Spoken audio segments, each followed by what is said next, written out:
ప్రేమ అన్న పదానికి రెండు అక్షరాలు, కానీ మీరు నాపైన చూపించినటువంటి ప్రేమ అనంతం. నేను సురేష్, మీ ప్రేమకు బానిస. ఓకే, ఇప్పుడు మన యొక్క ప్రాక్టీస్ సెషన్లో భాగంగా మన యొక్క ఫస్ట్ అప్లికేషన్ నేను జావా స్క్రిప్ట్ నేర్చుకుంటున్నాను.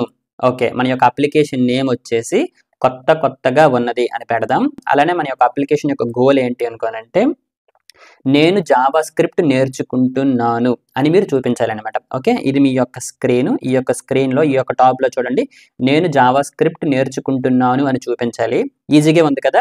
కాకపోతే ఇక్కడ ఒక చిన్న ట్విస్ట్ ఏంటి అనుకోనంటే ఇక్కడ మీరు చూపిస్తున్నటువంటి టెక్స్ట్ ఏదైతే ఉందో నేను జావా స్క్రిప్ట్ నేర్చుకుంటున్నాను అది మీరు జావా స్క్రిప్ట్ ఉపయోగించి రాయాలన్నమాట. ఓకేనా?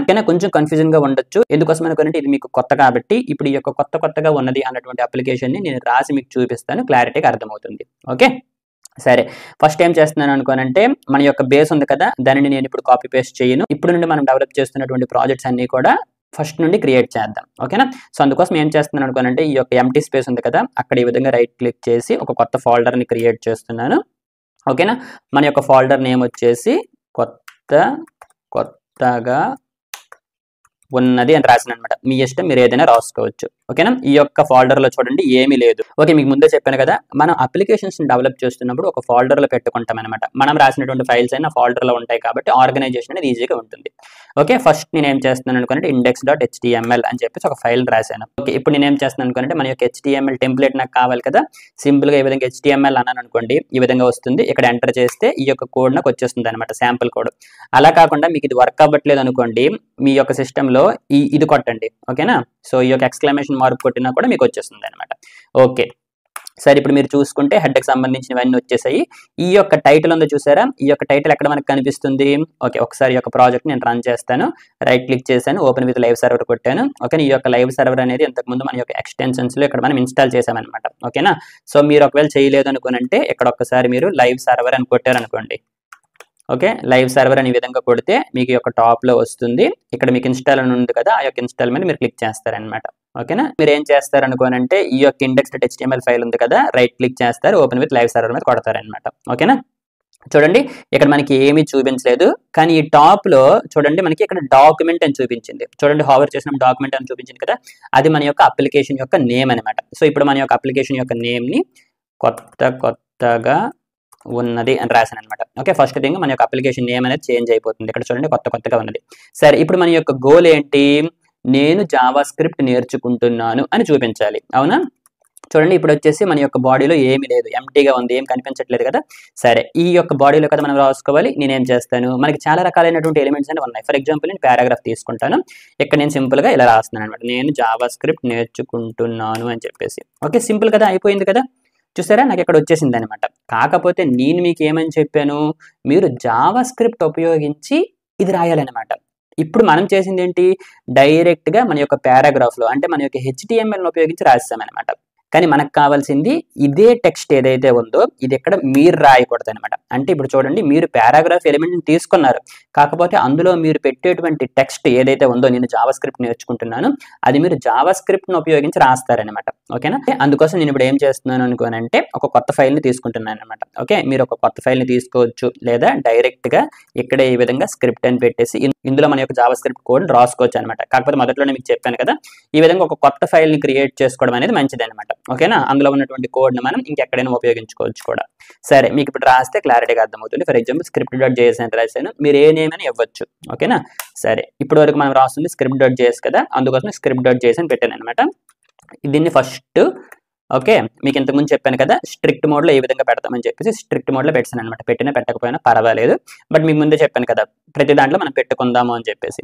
సరే, ఇప్పుడు మనకు కావాల్సింది ఏంటి, మన దగ్గర ఉన్నటువంటి పారాగ్రాఫ్ ఎలిమెంట్ ఏదైతే తీసుకున్నామో అందులోకి ఈ యొక్క టెక్స్ట్ అనేది మనం పెట్టాలి, అంతే కదా. ఇది మన యొక్క HTML, ఇందులోకి మనం జావా స్క్రిప్ట్ను ఉపయోగించి నేను జావా స్క్రిప్ట్ నేర్చుకుంటున్నాను అనేటువంటి టెక్స్ట్ అనేది పెట్టాలి. అంటే ఫస్ట్ థింగ్ ఏంటి, ఈ యొక్క ఎలిమెంట్ని మనం యాక్సెస్ చేసుకోవాలి. అవునా? అయితే మీకు ఇంతకు ముందు ఒక విషయం చెప్పాను. ఇప్పుడు చూడండి, మనం రాస్తున్నటువంటిది ఏంటి, ఇది ఒక HTML పేజ్. అవునా? దీనినే మనం ఏమంటాం అనుకోనంటే ఒక డాక్యుమెంట్ అంటాం అనమాట. ఇప్పుడు ఇదే డాక్యుమెంట్ అనుకోనంటే HTML డాక్యుమెంట్ అనమాట. అలాగే మనకి రకరకాలైనటువంటి డాక్యుమెంట్స్ ఉండొచ్చు అనమాట. XML డాక్యుమెంట్స్ ఉండొచ్చు, SVG డాక్యుమెంట్స్ ఉండొచ్చు. ఇప్పుడు మనం రాస్తుంది ఏంటి అనుకోనంటే HTML డాక్యుమెంట్ అనమాట. ఈ యొక్క HTMLని యాక్సెస్ చేసుకోవడానికి అంటే ఈ యొక్క డాక్యుమెంట్ని యాక్సెస్ చేసుకోవడానికి మన యొక్క బ్రౌజర్స్ని కనిపెట్టిన వాళ్ళు ఏం చేశారు అనుకోనంటే మన కోసం ఒక ఇన్స్టెన్స్ని ఇచ్చారనమాట. లేదా ఒక సింపుల్గా మనం ఒక ఆబ్జెక్ట్ అనుకుందాం. ఓకే, ఆ యొక్క ఆబ్జెక్ట్ నేమ్ ఏంటంటే డాక్యుమెంట్ అనమాట. ఓకేనా, ఇప్పుడు చూడండి ఈ యొక్క ఆబ్జెక్ట్ యొక్క బిల్ట్ ఇన్ ఆబ్జెక్ట్ లేదా దీని యొక్క క్లాస్ ఏంటి అనుకోనంటే డాక్యుమెంట్ అనమాట. అంటే ఈ యొక్క డాక్యుమెంట్ యొక్క ఇన్స్టెన్స్ ఈ యొక్క డాక్యుమెంట్ అనమాట. అంటే దాని అర్థం ఏంటి అనుకోనంటే ఇప్పుడు దీని మీద నేను డాట్ పెట్టాను అనుకోండి, ఆ యొక్క డాక్యుమెంట్ మనం చూసాం కదా, ఇప్పుడు అందులో ఉన్నటువంటి instance methods, instance properties, static methods, static ప్రాపర్టీస్ని మనం యాక్సెస్ చేసుకోగలం. సో ఇప్పుడు గుర్తుపెట్టుకోండి, ఇది మన యొక్క డాక్యుమెంట్. ఈ యొక్క డాక్యుమెంట్ని మ్యానిపులేషన్ చేయడానికి కోసం మనకి బ్రౌజర్స్ వాళ్ళు ఇచ్చినటువంటి ఇన్స్టెన్స్ వచ్చేసి డాక్యుమెంట్ అనమాట. ఓకేనా, ఫస్ట్ నేను ఏం చేస్తాను అనుకోనంటే మనకు కావాల్సినటువంటి గోల్ని కంప్లీట్ చేస్తాను. కంప్లీట్ చేసిన తర్వాత దాని యొక్క మొత్తం చరిత్ర మీకు చూపిస్తాను. ఓకేనా, సరే ఫస్ట్ ఇప్పుడు మనకు కావాల్సింది ఏంటి అనుకోనంటే ఇది మన యొక్క పారాగ్రాఫ్ కదా, ఈ ఎలిమెంట్ని మనం యాక్సెస్ చేసుకోవాలి. సో ఈ ఎలిమెంట్ని నేను యాక్సెస్ చేసుకోవడానికి చాలా విధాలనే ఉన్నాయి అనమాట. ఓకే, ఫస్ట్ ఈ యొక్క డాక్యుమెంట్ని ఉపయోగించి డాట్ అంటాను అనమాట. ఇదేంటి ఎలిమెంట్ కదా, గెట్ ఎలిమెంట్. చూసారా, మనం ఎలిమెంట్స్ని కనిపెట్టడానికి చాలా విధాలు ఉన్నాయి అనమాట. ఐడిని ఉపయోగించి ఎలిమెంట్ని ఫైండ్ చేయొచ్చు, క్లాస్ నేమ్ని ఉపయోగించవచ్చు, నేమ్ని ఉపయోగించవచ్చు, ట్యాగ్ నేమ్ని ఉపయోగించవచ్చు. ఈ విధంగా చాలా రకాలైనటువంటి విధాలు మనకు ఉన్నాయి అనమాట. అలానే ఇంకొన్ని ఉంటాయి అనమాట. ఇప్పుడు చూడండి క్వరీ సెలెక్టర్ అని చెప్పేసి వీటిని కూడా మనం ఉపయోగించుకుంటుంటాం అనమాట. ఓకేనా, ఇప్పుడు సింపుల్గా మీరు ఫస్ట్ టైం వింటున్నారు కాబట్టి గెట్ ఎలిమెంట్ బై ఐడి అన్నటువంటి ఈ యొక్క మెథడ్ని ఉపయోగిద్దాం. సో గుర్తుపెట్టుకోండి, డాక్యుమెంట్ అన్నటువంటి ఈ యొక్క ఆబ్జెక్ట్లో గెట్ ఎలిమెంట్ బై ఐడి అనేటువంటి ఒక మెథడ్ ఉంది అని గుర్తుపెట్టుకోండి. ఓకే, ఆ చరిత్ర అంతా కూడా మీకు కొంచెం పోతే చెప్తాను. అయితే ఇప్పుడు చూడండి ఇది ఏం ఎక్స్పెక్ట్ చేస్తుంది, చూడండి ఇది ఒక ఎలిమెంట్ ఐడిని ఎక్స్పెక్ట్ చేస్తుంది. ఓకే, అది స్ట్రింగ్ రూపంలో ఉండాలి. ఓకే, అలానే ఈ యొక్క మెథడ్ దేన్ని రిటర్న్ చేస్తుంది అనుకోనంటాం, ఒక HTML ఎలిమెంట్ని రిటర్న్ చేస్తుంది. అంటే ఈ యొక్క మెథడ్లోకి మనం ఒక ఐడి పంపిస్తాము, మన యొక్క HTML పేజ్లో ఆ యొక్క ఐడితో ఉన్నటువంటి ఎలిమెంట్ని మనకి ఇస్తుంది అనమాట. ఒకవేళ అటువంటి ఐడితో ఏ ఎలిమెంట్ లేదు అనుకోండి, నల్ ఇస్తుంది అనమాట, అంతే. ఓకే, సరే ఇప్పుడు మనకేం కావాలి, ఈ యొక్క పారాగ్రాఫ్ ఎలిమెంట్ని మనం యాక్సెస్ చేసుకోవాలి కదా. సరే ఇప్పుడు నేను ఏం చేస్తాను అనుకోనంటే దీనికి ఒక ఐడి ఇస్తాను అనమాట. ఫర్ ఎగ్జాంపుల్ టైటిల్ అని చెప్పేసి ఒక ఐడి ఇచ్చాను అనమాట. ఓకేనా, ఓకే ఇప్పుడు మనం ఏం చేయాలి, ఈ యొక్క పారాగ్రాఫ్ ఎలిమెంట్ని ఫైండ్ చేయాలి కదా. సో అందుకోసం ఏం చేస్తున్నాను అనుకోనంటే అక్కడ నేను ఇచ్చినటువంటి ఐడి ఏదైతే ఉందో అది ఇక్కడ నేను పంపిస్తాను అనమాట. ఇంతకు ముందు మనం చూసాం కదా, ఈ యొక్క మెథడ్కి మనం ఏం పంపించాలి, ఒక స్ట్రింగ్ రూపంలో పంపించాలి కదా. అందుకోసమే దీన్ని నేను డబుల్ కొటేషన్స్లో పెట్టాను అనమాట. ఇప్పుడు ఏం జరుగుతుంది, ఇదేం మనకి రిటర్న్లో ఇస్తుంది, ఇటువంటి ఐడితో మన యొక్క డాక్యుమెంట్లోన ఏదైనా ఒక ఎలిమెంట్ ఉంటే ఆ యొక్క ఎలిమెంట్ని రిటర్న్లో మనకి ఇస్తుంది. సో దానిని ఒక వేరియబుల్లో నేను పెట్టుకుంటాను అనమాట. ఓకేనా, సో పెట్టుకొని చూపిస్తే మీకు అర్థమవుతుంది. ఓకే, ఫర్ ఎగ్జాంపుల్ కాన్స్టెంట్ అన్నటువంటి ఈ యొక్క కీవర్డ్ని ఉపయోగిస్తున్నాను, మీరు లెటర్ కూడా ఉపయోగించుకోవచ్చు, ప్రాబ్లం ఏమీ లేదు. సరే ఫర్ ఎగ్జాంపుల్ టైటిల్ అని రాశాను అనమాట. ఓకే, మీ ఇష్టం, మీరు ఎక్కడ కూడా ఏదైనా ఇచ్చుకోవచ్చు. ఓకే, ఇప్పుడు ఒక్కసారి దీన్ని ప్రింట్ చేద్దాం. ఓకే, అసలు ఏమొస్తుందో చూద్దాం. ఓకేనా, ఓకే ప్రింట్ చేశాను. మన యొక్క డెవలపర్ కన్సోల్ ఓపెన్ చేస్తున్నాను, Ctrl+Shift+I మీద కొట్టాను అనమాట. ఓకేనా, ఇక్కడ మీరు చూసుకుంటే చూసారా ఏమైనా వచ్చిందా, ఏమీ రాలేదు. ఎందుకోసం మీరు గెస్ట్ చేయగలరా, ఇక్కడ మనం script.js ఫైల్ని రాసాము, ఇందులో మన యొక్క స్క్రిప్ట్ కోడ్ ఉంది. కాకపోతే ఈ యొక్క స్క్రిప్ట్ కోడ్ని మన యొక్క HTML పేజ్లో ఎక్కడైనా పెట్టామా, పెట్టలేదు. అంటే ఈ యొక్క HTML పేజ్కి మన యొక్క JS ఫైల్కి లింక్ లేదు. సో అది ఏ విధంగా లింక్ చేస్తాం అనుకోనంటే మన యొక్క బాడీలో ఉన్నటువంటి ఈ యొక్క ఎలిమెంట్స్ అన్ని రెండర్ అయిపోయిన తరువాత ఈ యొక్క చివరిలో మన యొక్క స్క్రిప్ట్ని మనం రన్ చేస్తామన్నమాట. Okay, src script.js. ఇప్పుడు ఒకసారి చూడండి, చూసారా మనం ఇక్కడ ఏం చేసాము, ఈ యొక్క డాక్యుమెంట్ అన్నటువంటి ఆబ్జెక్ట్కి మనం అడుగుతున్నాం అనమాట. ఏమని, నీ యొక్క డాక్యుమెంట్లో టైటిల్ అన్నటువంటి ఐడితో ఏదైనా ఎలిమెంట్ ఉంటే నాకు ఇవ్వు అని చెప్పేసి. సో ఇదేం చేస్తుంది, ఈ యొక్క డాక్యుమెంట్లో చెక్ చేస్తుంది అనమాట. సో చెక్ చేసినప్పుడు టైటిల్ అన్నటువంటి ఐడితో పారాగ్రాఫ్ అన్నటువంటి ఎలిమెంట్ని ఫైండ్ చేసింది. సో ఫైండ్ చేసింది కాబట్టి మనకి ఇక్కడ ఆ యొక్క ఎలిమెంట్ని ఇచ్చింది అనమాట. సో గుర్తుపెట్టుకోండి, ఇది ఎప్పుడైతే ఫైండ్ చేస్తుందో, ఫైండ్ చేసినప్పుడు దానికి ఏదైతే ఫస్ట్ ఎలిమెంట్ దొరుకుతుందో దానిని రిటర్న్లో ఇస్తుంది అనమాట. ఓకేనా, అదే ఇక్కడ మీకు రాసుంటారు కూడా, returns A reference to the first object అనమాట. ఓకే, అయితే ఇప్పుడు ఇది రిటర్న్ చేసినటువంటి టైప్ ఏంటి, HTML ఎలిమెంట్ అనమాట. ఓకేనా, అంటే దీని యొక్క ఇన్స్టెన్స్ వచ్చేసి HTML ఎలిమెంట్. ఇప్పుడు అందులో మనకి చాలా రకాలైనటువంటి instance methods, instance properties, static methods, static properties ఉంటాయి అనమాట. దానిని ఉపయోగించి ఇప్పుడు మనకు కావాల్సినటువంటి ఈ యొక్క నేను జావా స్క్రిప్ట్ నేర్చుకుంటున్నాను అన్నటువంటి టెక్స్ట్ని పెట్టేయచ్చు అనమాట. సరే ఇప్పుడు సరే ఇప్పుడు నేను అది పెట్టేస్తాను. పెట్టిన తరువాత మీకు ఆ చరిత్ర అనేది చెప్తాను. ఓకే, ఇప్పుడు ఈ యొక్క console.log అనేటువంటి స్టేట్మెంట్ తీసేస్తున్నాను. ఇప్పుడు అది పెట్టాలి అనుకోనంటే ఈ యొక్క టైటిల్ ఏంటి, దీని యొక్క టైప్ ఏంటి, HTML ఎలిమెంట్ కదా, చూసారా HTML ఎలిమెంట్ అనమాట. సో అందులో మనకి చాలా ఉంటాయి, కాకపోతే మీకు ఒక ప్రాపర్టీ చెప్తాను చూసుకోండి. టెక్స్ట్ కంటెంట్ అన్నటువంటి ఒక ప్రాపర్టీ ఉందన్నమాట. ఓకే, ఇందులోకి నేను ఏదైనా పెట్టాను అనుకోండి, అది ఆటోమేటిక్గా మన యొక్క పారాగ్రాఫ్ ఎలిమెంట్లోకి వెళ్ళిపోతుంది అనమాట. అంటే ఈ యొక్క ఎలిమెంట్లోకి వెళ్ళిపోతుంది అంతే, ఇంకా అంతకన్నా ఏమీ లేదు. సో నేను ఇప్పుడు ఏం పెట్టాలనుకుంటున్నాను, నేను జావా స్క్రిప్ట్ నేర్చుకుంటున్నాను అని పెట్టాను అనమాట. ఓకేనా, సేవ్ చేశాను. ఇప్పుడు చూడండి, చూసారా మన యొక్క ఫస్ట్ ప్రోగ్రామ్ అనేది సక్సెస్ఫుల్గా మనం కంప్లీట్ చేసాం. కాకపోతే ఇప్పుడు మనం రాసినటువంటి ఈ యొక్క నేను జావా స్క్రిప్ట్ నేర్చుకుంటున్నాను అన్నటువంటి టెక్స్ట్ అనేది మనం HTML పెట్టలేదు, జావా స్క్రిప్ట్ ఉపయోగించి పెట్టామన్నమాట. ఓకేనా, ఓకే ఇప్పుడు దీని యొక్క చరిత్ర చెప్తాను, జస్ట్ వినండి.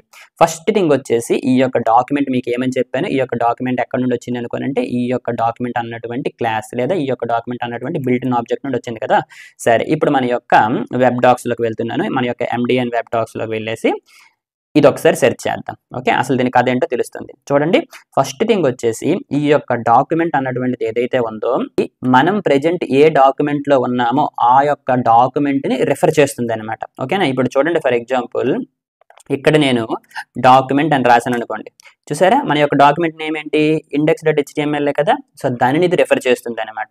ఓకేనా, సరే అది కాసేపు పక్కన పెడితే ఈ యొక్క డాక్యుమెంట్ యొక్క పేరెంట్స్ చూసారా, ఈ యొక్క డాక్యుమెంట్ నోడ్ దగ్గర నుండి ప్రాపర్టీస్ని యాక్సెస్ చేసుకోగలదు, అలానే ఈవెంట్ టార్గెట్ దగ్గర నుంచి కూడా ప్రాపర్టీస్ని యాక్సెస్ చేసుకోగలదు అనమాట. ఇంతకుముందు మీకు ఆబ్జెక్ట్స్ చెప్తున్నప్పుడు అవే కదా చెప్పాను, ప్రోటోటైప్ ఇన్హెరిటెన్స్ గురించి చెప్పినప్పుడు.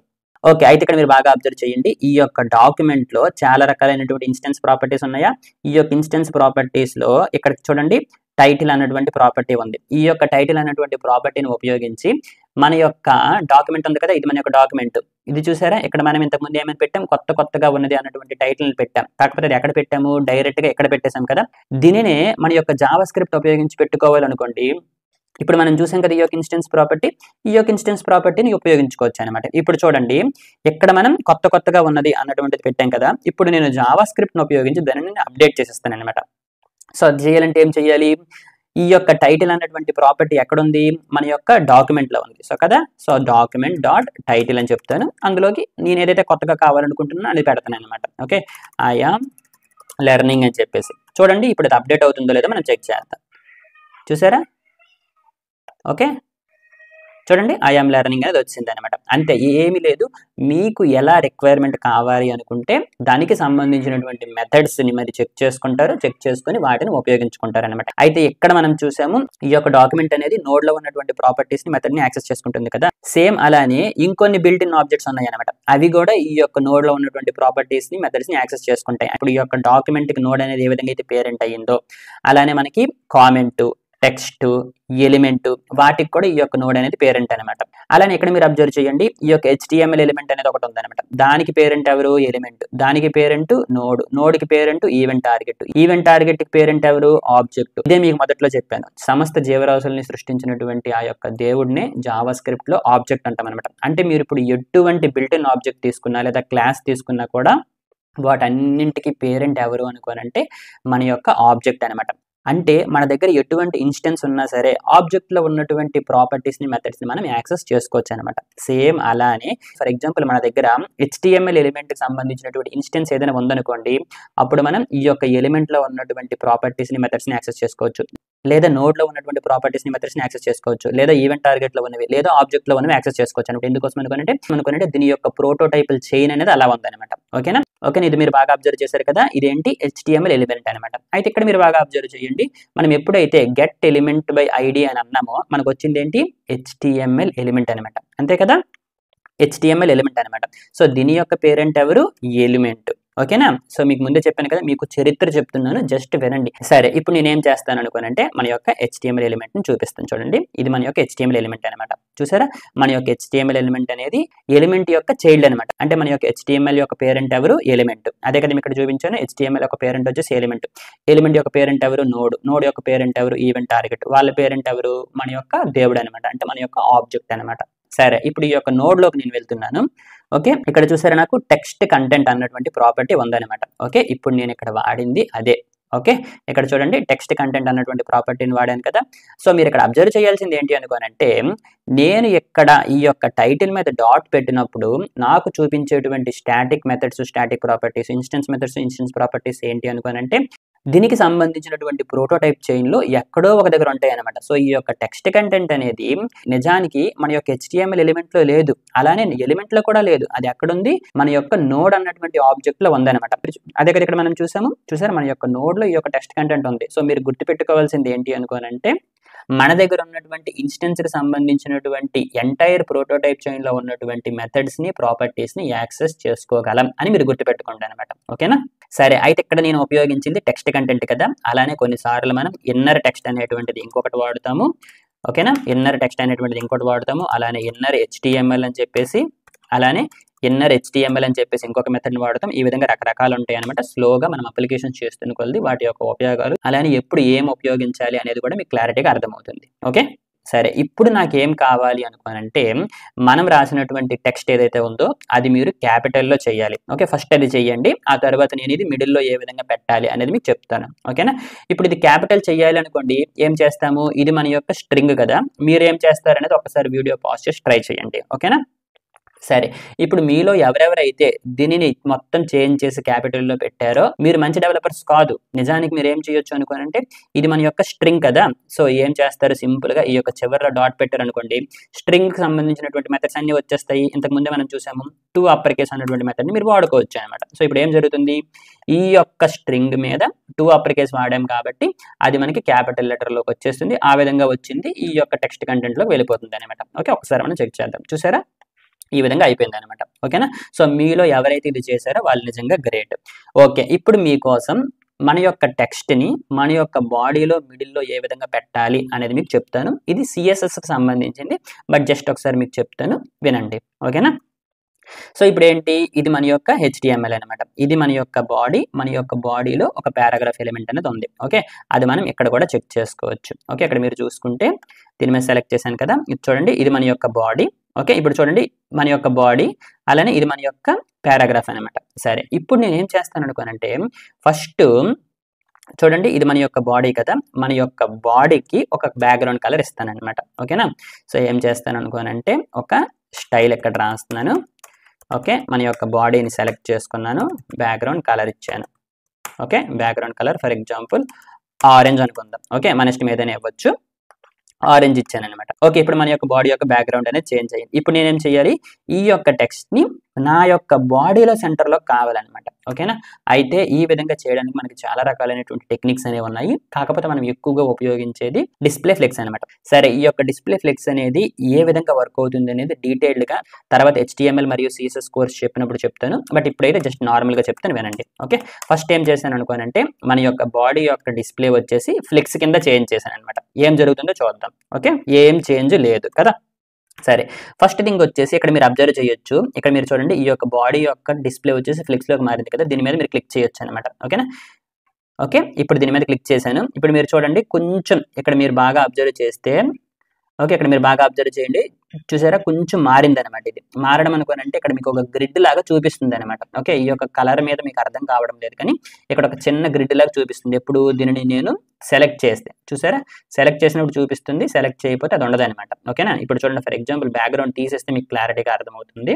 ఇప్పుడు చూడండి, ఫర్ ఎగ్జాంపుల్ జస్ట్ ఈ యొక్క బ్యాక్గ్రౌండ్ తీసేస్తే మీకు అర్థమవుతుంది. చూసారా, ఈ యొక్క ఫ్లెక్స్ మీద సెలెక్ట్ చేసినప్పుడే అది మీకు హైలైట్ అవుతుంది అనమాట. ఓకేనా? సరే, ఈ యొక్క బ్యాక్గ్రౌండ్ తర్వాత పెడదాం, బట్ ఇప్పుడు చూడండి డిస్ప్లే ఫ్లెక్స్ చేశాను కదా, ఇప్పుడు నేను ఏం చేస్తాను అనుకోనంటే, నాకు హారిజాంటల్గా ఇది సెంటర్లో కావాలి అనుకోండి, జస్టిఫై కంటెంట్ని వాడతాం అనమాట. ఓకే, జస్టిఫై కంటెంట్ అనేది చాలా రకాలైనటువంటి ప్రాపర్టీస్ మీరు పెట్టుకోవచ్చు. చూడండి, స్టార్టింగ్లో పెట్టుకోవచ్చు, ఎండింగ్లో పెట్టుకోవచ్చు, కాకపోతే నాకు సెంటర్లో కావాలి కాబట్టి సెంటర్ అన్నాను అనమాట. ఓకేనా? ఇప్పుడు చూడండి సెంటర్లోకి వచ్చింది. ఏ సెంటర్లోకి వచ్చింది అనుకుంటే హారిజాంటల్గా సెంటర్లోకి వస్తుంది అనమాట. సో గుర్తుపెట్టుకోండి, జస్టిఫై కంటెంట్ అనేది హారిజాంటల్గా సెంటర్లోకి వస్తుంది. ఇప్పుడు నాకు వెర్టికల్గా కూడా సెంటర్లో కావాలి అనుకునంటే ఎలైన్ ఐటమ్స్ అనేది వాడతాం అనమాట. ఓకేనా? సో ఇప్పుడు ఇది వెర్టికల్గా సెంటర్లోకి వచ్చింది, కాకపోతే ఏంటి, ఈ యొక్క బాడీ యొక్క హైట్ ఎంత, హైట్ వచ్చేసి ఇంతే. సో కాబట్టి ఇది వెర్టికల్గా సెంటర్లో ఉన్నట్టే. సో ఇప్పుడు నాకేం కావాలి అనుకోనంటే, మన యొక్క బాడీ మొత్తంలో సెంటర్లో కావాలి అంటే ఈ యొక్క బాడీ యొక్క హైట్ని నేను ఇప్పుడు చేంజ్ చేస్తాను అనమాట. ఓకే, నా యొక్క బాడీ యొక్క హైట్ని ఏం చేస్తాను అనుకోనంటే మీకు ఇంతకు ముందు ఏమని చెప్పాను, ఇది ఒక వ్యూ పోర్ట్ అని చెప్పాను. ఇది చూసారా, ఇది ఒక వ్యూ పోర్ట్ అంతే కదా, ఇక్కడ మీరు చూసారా వ్యూ పోర్ట్ అన్నాను అనమాట. సో ఈ యొక్క వ్యూ పోర్ట్ యొక్క హైట్ని మనం 100% సెట్ చేయొచ్చు అనమాట. సింపుల్గా దాన్ని మనం 100 అంటాం అనమాట. కాకపోతే 100 వ్యూ హైట్ అంటాం అనమాట. ఓకేనా, సో 100 వ్యూ హైట్ అన్నాను. దీన్ని ఇప్పుడు సేవ్ చేస్తున్నాను.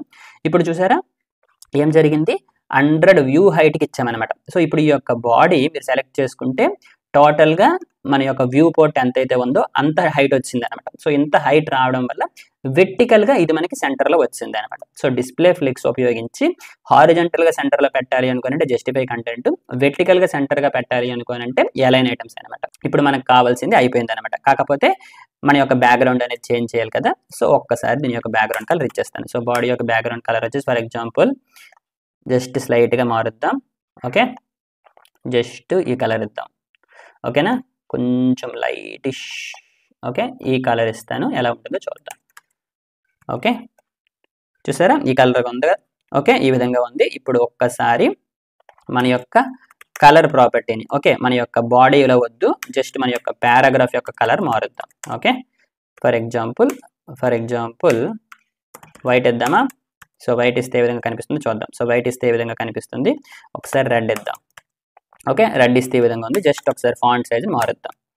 ఓకే, ఫర్ ఎగ్జాంపుల్ 35 పిక్సెల్స్ చేసి ఎలా ఉంటుందో చూద్దాం. చూసారా ఈ విధంగా ఉందన్నమాట. ఓకే, సో ఇప్పుడు మనకి ఇది సెంటర్లోకి వచ్చింది. జస్ట్ దీని యొక్క వెయిట్ కూడా మారుద్దాం. ఫాంట్ వెయిట్ వచ్చేసి బోల్డ్ చేద్దాం. ఓకే, ఇప్పుడు ఈ విధంగా కనిపిస్తుంది అనమాట.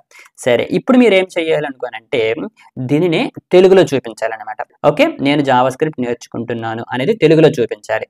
ఓకేనా, సరే ఇప్పుడు మనకి ఇక్కడ తెలుగు టెక్స్ట్ ఏ విధంగా వస్తుంది అనుకోనంటే ఇంగ్లీష్ అయితే డైరెక్ట్గా మనం ఇందులోకి రాసాం కదా, అలా కాకుండా ఇప్పుడు మనకి తెలుగులోకి రావాలి అనుకోనంటే మనకి కొన్ని అప్లికేషన్స్ ఉన్నాయన్నమాట. ఫర్ ఎగ్జాంపుల్ easytelugutyping.com ఉంది కదా, అది ఓపెన్ చేస్తున్నాను. ఓకే, ఇక్కడ మనం ఇంగ్లీష్లో రాసామనుకోండి అది మనకి తెలుగులో వస్తుంది అనమాట. ఓకే, నేను రాస్తాను, మీకు అర్థమవుతుంది. చూసారా, నేను జావాస్క్రిప్ట్ నేర్చుకుంటున్నాను అని రాశాను అనమాట. చూసారా ఈ విధంగా వస్తుంది కదా, దీనిని కాపీ చేస్తున్నాను, జస్ట్ ఇక్కడ నేను పేస్ట్ చేస్తాను అనమాట. ఓకేనా, ఈ విధంగా పేస్ట్ చేస్తున్నాను. ఓకే, ఒక పని చేద్దాం, దీన్ని కామెంట్లో పెట్టేద్దాం. ఓకే, ఇక్కడ నేను రాస్తాను అనమాట టైటిల్ డాట్ టెక్స్ట్ కంటెంట్లోకి. ఓకే, ఇది రాశాను అనమాట. ఓకే, ఒక్కసారి మనం చెక్ చేద్దాం. ఓకే, చూసారా అది మనకి తెలుగులో వచ్చింది అనమాట. ఓకే, ఇప్పుడు మనకి హిందీలో కూడా కావాలి అనుకోండి, ఇక్కడ తెలుగు ఉంది కదా, తెలుగు కాకుండా జస్ట్ హిందీ సెలెక్ట్ చేసుకుంటాను. నేను జావాస్క్రిప్ట్ నేర్చుకుంటున్నాను అని రాశాను అనమాట. ఓకేనా, సో జస్ట్ ఇది కాపీ చేస్తాను. కాపీ చేసి ఓకే జస్ట్ దీనిని కామెంట్ చేశాను, టైటిల్ డాట్ టెక్స్ట్ కంటెంట్ ఇది పెట్టాను అనమాట. సో ఇప్పుడు మనకి ఏం జరుగుతుంది, హిందీలోకి వచ్చేస్తుంది అనమాట. చూసారా హిందీలోకి వచ్చేసింది. ఓకేనా, సో గుర్తుపెట్టుకోండి, మనం ప్రోగ్రామింగ్ ఉపయోగించి ఏమైనా చేయొచ్చు. జస్ట్ మనకి ప్రాపర్టీస్ అలానే మెథడ్స్ యొక్క ఉపయోగం ఏంటి అనేది తెలియాలన్నమాట. ఓకేనా, సరే ఇప్పుడు ఈ యొక్క మూడింటిని మనం రాసాం కదా, ఈ యొక్క మూడింటిని ఎందుకు రాశాను అనేది మీకు కొన్ని చాప్టర్స్ తర్వాత అర్థమవుతుంది. జస్ట్ ఇవి రాసుకొని మీ దగ్గర పెట్టుకోండి. ఓకేనా, ఇప్పుడు లాస్ట్ దాన్ని కామెంట్ చేసేస్తున్నాను. మనం ఇంతకు ముందు పెట్టినటువంటి ఈ యొక్క ఫస్ట్ ఇంగ్లీష్ టెస్ట్ని నేను కామెంట్ చేశాను అనమాట. ఇంకొకసారి మన యొక్క ప్రోగ్రామ్ని చెక్ చేద్దాం. ఓకే, ఇది మనకి ఫైనల్గా కావాల్సినటువంటి అవుట్పుట్ అనమాట. ఓకే, ఇప్పుడు మనం ఫంక్షన్స్ గురించి ఇంకొన్ని విషయాలు తెలుసుకుందాం. చిన్న బ్రేక్, చిటికలో వచ్చేస్తా.